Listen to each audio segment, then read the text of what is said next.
are two types of people in the corporate world. There are people who do what they're told, and there are the people who get to do the telling. So how do you move from one to the other? As one of my professors in college would put it, how do you move from riding the bus to driving the bus? Some people will be comfortable riding the bus their entire life. They come into work, they do what's expected of them, and they leave for the day. And when they reach the comfortable age of, say, 65, they'll retire to their house in Florida. It's not so bad being told what to do. But if you're listening to this, I don't expect that's you. And it certainly isn't me. I like to ask questions.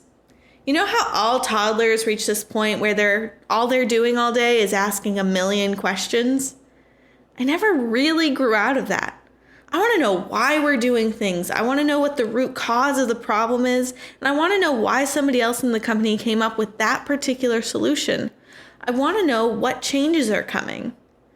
It's important for my development, but it's also a little bit because I want to feel like a part of something bigger than myself. So before we can talk about wrong answers, let's talk about asking the right questions. Don't ask surface level questions. It can be really easy to say, what color do you think this product should be? And just do what you're told.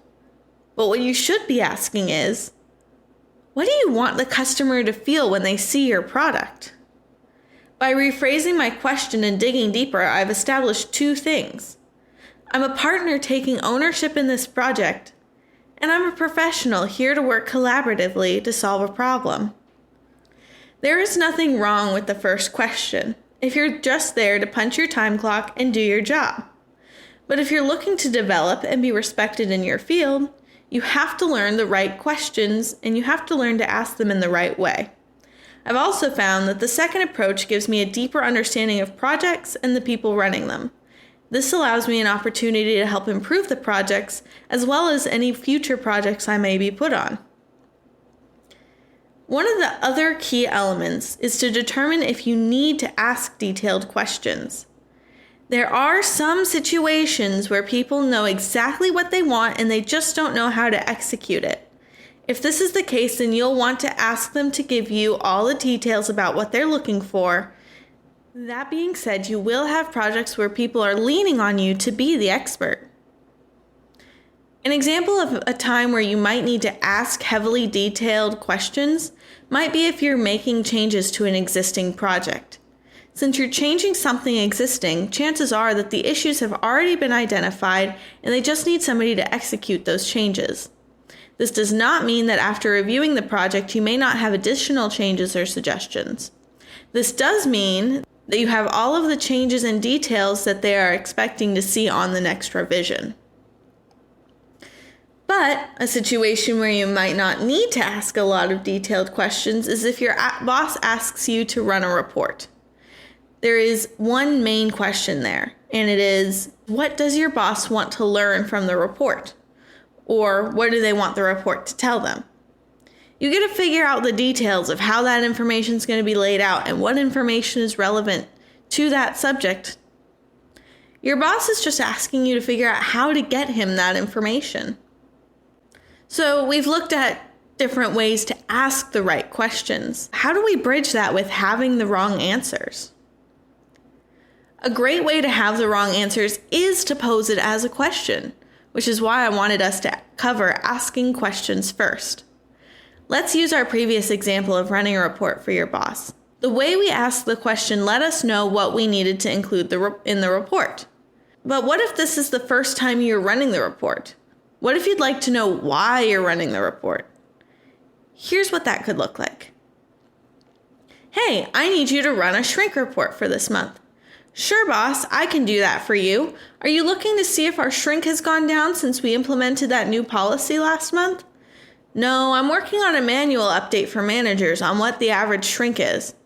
But now that you mention it, go ahead and pull last month as well so I can see if that policy has helped. So what just happened in that scenario?